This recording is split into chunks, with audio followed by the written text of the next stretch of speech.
About 2 weeks to go until Black Friday, and already the tech blogs are buzzing about what will be this holiday season's hottest gadgets. Joining us to break down this year's tech winners and losers is Jon Rettinger, editor-in-chief at technobuffalo.com, and Andrew Sedatal, he is editor at geekosystem.com. To both of you, thanks for your time. Jon, who are your top winners?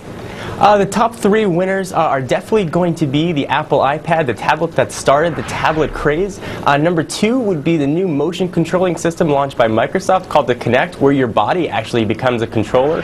And third is a new smartphone coming out for Verizon Wireless called the Droid Pro. And the three losers that are really set to fizzle out this holiday season. Number one would be the Nintendo Wii. It's a one-trick pony of a motion controlling system, has really been caught up by Microsoft and Sony, its chief competitions. Number two is the 3D TV craze. Consumers are realizing the costs aren't worth the benefits.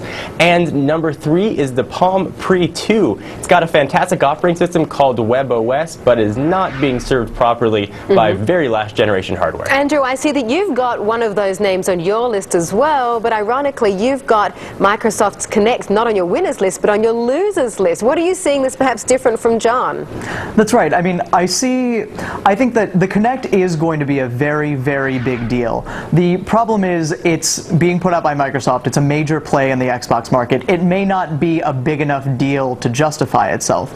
Now, the Kinect has two ways to win. It can either become a Wii killer. It can be the sort of thing where, you know, grandmas who play Wii bowling love to buy it, or it can sort of bring in the more hardcore gamer market that play, you know, first-person shooters and action games. It's pretty clear that the bet has been placed on casual games. We'll see if it's been getting very good reviews.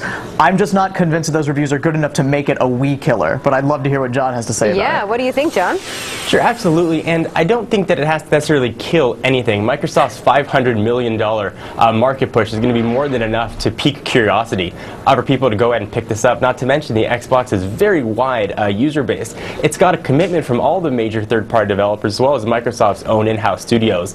It is going to be targeted primarily initially at the casual gamers, but I think the hardcore market, there will be some quick adoption once there's a game to match the hardware. Andrew, who are on your winners list? I'd say that the big surprise for the holiday season is likely to be the Quantum, which is LG's entry into the handset market. LG's obviously spent a lot of time thinking about, you know, what people use their cell phones for and how to make it easier. Videos, photos, putting them directly into a set-top box or a computer.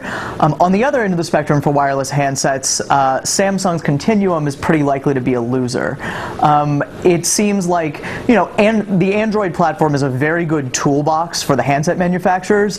It seems like Samsung hasn't yet figured out exactly how to use that. In fact, the Continuum has a dedicated ticker screen, which would be appropriate for, you know, a pager being made by Research in Motion in 1998. It's not very appropriate for a consumer handset being made in 2010. Okay, Jon and Andrew, thank you very much for bringing those to us. Coming up next on the show.